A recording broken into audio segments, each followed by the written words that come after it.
What's going on, y'all? KMBest here, your favorite 69th ranked Marvel snapper with this week's guide to the best decks to climb up to infinite and within infinite. Let's start with the list that has been most successful for me this season. It is Loki featuring Supergiant, but don't worry, Supergiant is far from required here. She is mostly there to enable your backup plan, and Iron Lad is a perfectly fine replacement for her.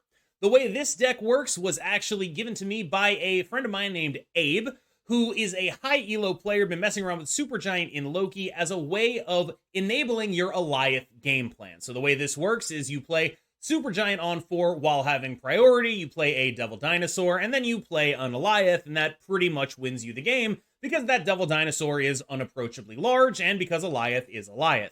Note, however, that this is your backup plan to Loki, so for that reason, you're not really going to be super mad missing out on Supergiant here. It's just a reasonable backup plan that you can pull off some amount of the time. You can absolutely have the backup plan be Iron Lad into some good stuff. That is totally 100% valid. Now, as far as this deck plays out, it being a Loki deck enables you to just include a wide variety of just weird tech cards in there like Supergiant. So, for example, I do think this is the best Supergiant deck, because it doesn't have to be a Supergiant deck. It can very easily pivot into being a Loki deck, which is a great plan to have, whereas the Supergiant plan is only good when it's good. So allowing you to choose between the Loki game plan and the Supergiant game plan is quite valuable. As far as the rest of how the deck plays, it's still a Loki deck. You are still doing unfair things with your Loki gameplay, and that is still a powerful thing to do. Loki is probably still the strongest card in the game when he does what he wants to do, and when a Mobius is not in his face. He's very much up there with cards like Miss Marvel. And while there are some matchups that are not incredibly good, good snap discipline can let you really win those games. In addition, in those matchups that are not incredibly good, you may remember that I previously was running things like Vision and Legion in the Devil Dinosaur spot, but especially in the context of Hela existing, having Devil Dinosaur is actually pretty important now.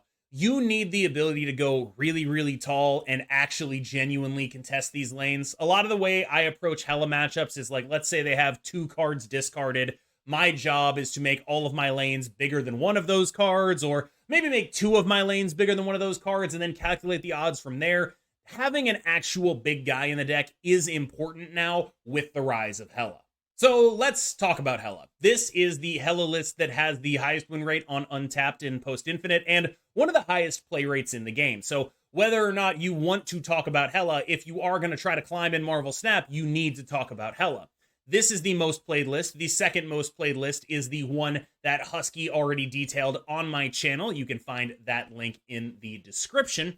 However, the way this list plays out is basically its metagame space is what it is trying to do is be a combo deck a la Living Tribunal that does not lose to all of the tech cards. So what we've seen so far from Loki, you see a bunch of tech cards. You see Shang-Chi, you see occasionally Loki's play Enchantress, occasionally Loki's play Rogue, but the deck that really pushes combo decks to exist in the form that this deck does right now is Sera Control. Sera Control is currently just like, every tech card in the game, and also some things that do points.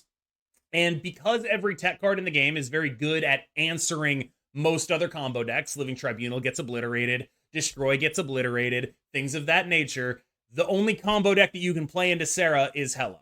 And that has actually given Hela, I would say, a better position in the metagame than it ever has had before. Hela is currently a not necessarily dominant deck, but a lethal one. A lot of decks in this tier list are going to have bad matchups into Hela, and that is a really tough thing to deal with because one of the lessons you're going to have to learn playing against this deck is you need to actually respect it. I lost so many cubes not respecting it, not doing the math, just being like, I will see and figure this out. You need to respect it when they do what they do. The way this deck works is they get you for large amounts of cubes. You are not obligated to give that gift to them. Now, sometimes it is the right call to stay in because of the way cube odds work. If you have a reasonable shot at winning, it is fine to stay in against a Hela deck. However, you need to be damn sure you actually have that reasonable shot at winning against a Hela deck. Because a lot of the time I find people are very bad at calculating whether or not they can legitimately win if their opponent plays the card Hela. Sera, perhaps more than any other deck in Marvel Snap, is the one setting the parameters for this metagame. It is the one that defines what else is allowed to be good. And the reason for that is Sera is pretty much just 8 tech cards, 3 cards that do points, and the card Sera. Now, this list, there's some, in and out there, but maybe it's like, 4 cards that do points and then 7 tech cards. You get where this is going, right?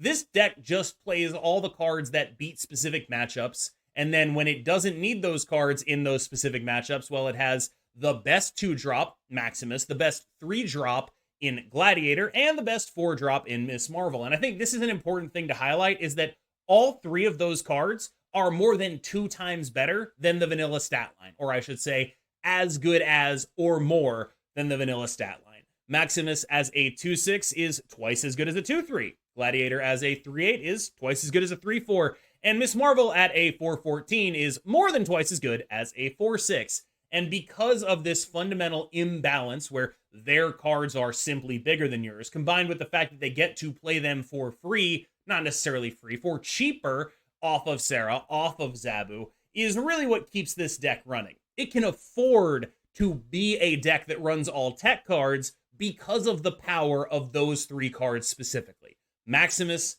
Gladiator, and Miss Marvel. Without those cards, this deck would have to look very different. But because those cards can support the rest of the tech strategy, yeah, this deck that is just entirely cards that say, screw you, specific matchup, it can totally exist. Now, one way to play this deck that I would recommend is picking a couple slots and just switching out some cards to catch people by surprise. Dara JN hit rank 1 doing that. He just played Armor in there. Is Armor actually the best option for that slot? No, it's not. But can you catch people by surprise with Armor? Yes, you can. The point is that you need to play this deck in a way that allows you to leverage surprise. Sera is a great deck at surprising people because there is not a fully consensus list. This is a very powerful deck, but you want to be able to leverage surprise as a turn 6 deck, and that is really important to do. So please, more than with any other deck, take this list, use it as a baseline, but make some changes to get those surprise 8-cube wins. Next up is Lockdown, and I think normally the issue Lockdown has is if it is not playing Storm, it is not a great deck, or at least it falls behind decks of the Dark Hawk nature. But there are a lot less decks of the Dark Hawk nature running around right now because of how dangerous it is to play stuff like that into Sera. You are in a situation where you're either really relying on Leech or really relying on some other cards at the 5-drop slot. And it's not entirely convincing to me that those cards are better than just playing a Sera deck instead. So Darkhawk has sort of taken a back seat, and that has allowed Lockdown to emerge because now when you play a Storm, there's not just someone on the other side of the matchup doing exactly what you do, but better. And that has allowed this deck to flourish, in my opinion. I would consider this probably the easiest or the second easiest deck to play of all of these. This is just a very easy, straightforward list. It is easy to snap with. It is easy to win with. The one actual bit of confusion that you may have is you may overinvest in your Storm lanes, where if you have a Miss Marvel and a Doctor Doom or a Vision, you don't actually need to play that Jessica Jones in there, and playing it out of there will actually be a little bit more beneficial in the long run. But other than that specific wrinkle, I consider this deck extremely easy to play, extremely easy to pilot, extremely rewarding for someone who's just looking for a deck that they can just pick up and play and pilot pretty reasonably. Yeah, as long as you're thinking specifically about, can I win the Storm lane on the back end with my cards that go in other lanes, you're probably going to be able to play this deck pretty well. Destroy is in a bit of an awkward spot right now because of the vast amounts of Sera and how good that deck is at throwing priority, and how good cards like Shadow King and Shang-Chi and even Enchantress are against you.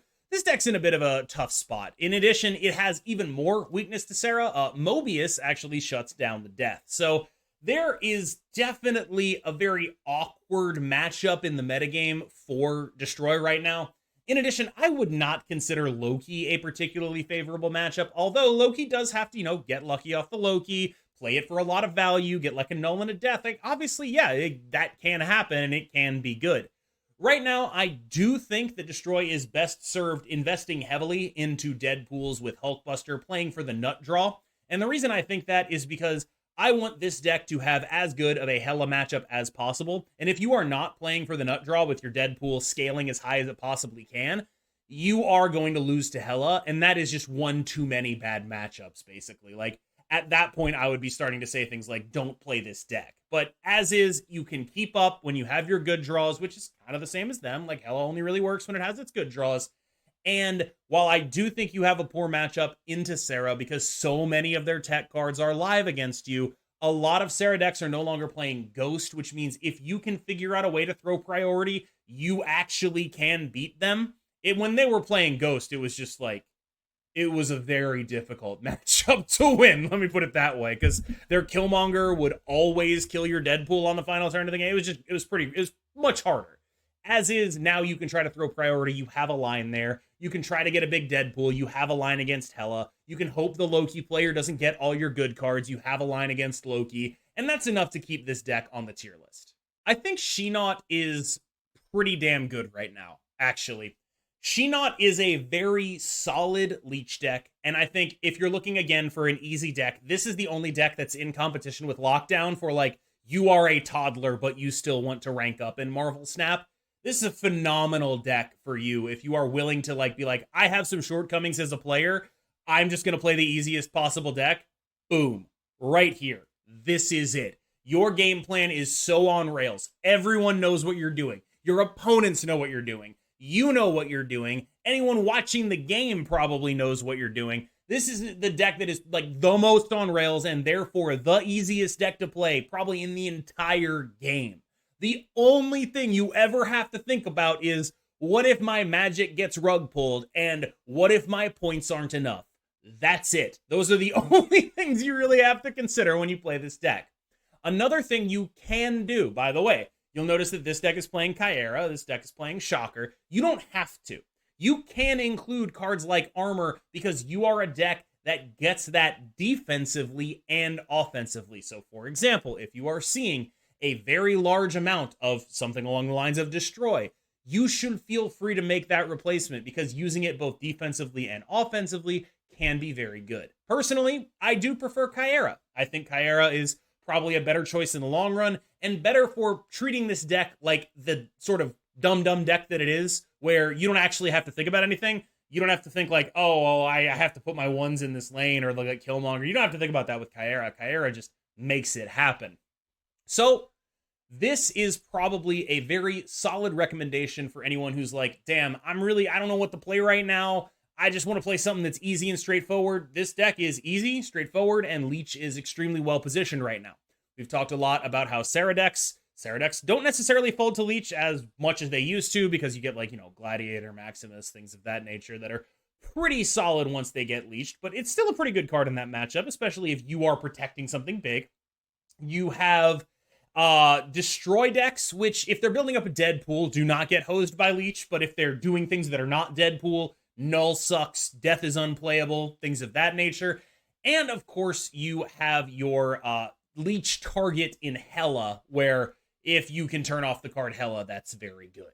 Speaking of Leech decks, I actually took him out of Thanos Lockjaw, and I think I'm showing you this version, A, because it's the one I played to success, and I think I should show you what I'm playing, but I'm going to make a very explicit point here.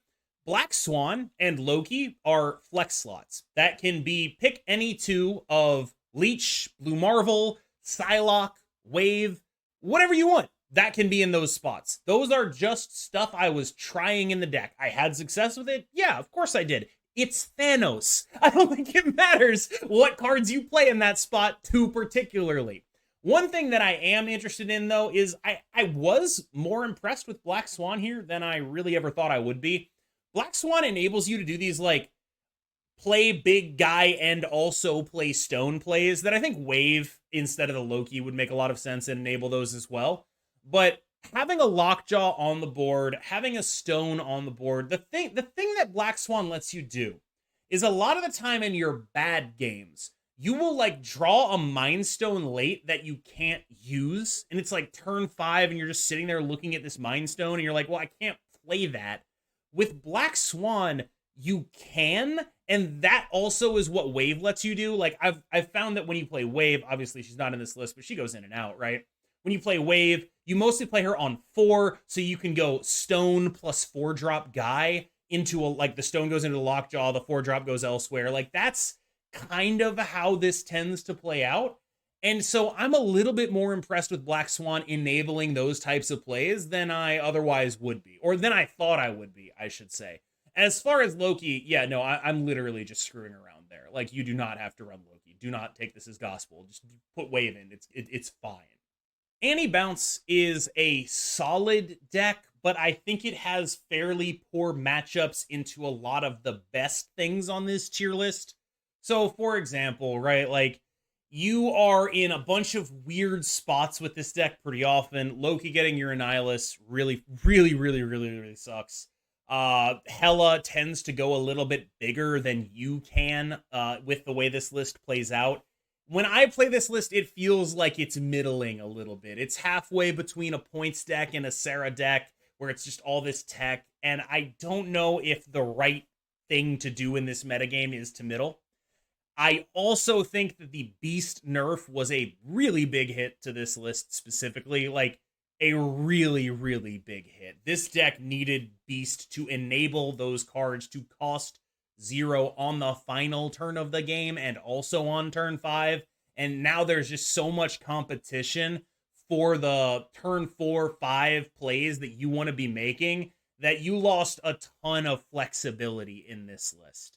And I genuinely do feel like it is significantly worse than it was after the Beast nerf. I think this is a deck that legitimately got worse with Beast. I think the Beast nerf was actually pretty damn big, because I would say this was close to the best deck in the game before it, and now I think it is barely hanging on. We'll see what the bouncemasters.geo and them come up with. I hope they come up with something, because right now I'm feeling more iffy on this list than I have since the day Annihilus released. Like, the day Annihilus released, I put him in the bounce shell, and I was like, this is what you do with him.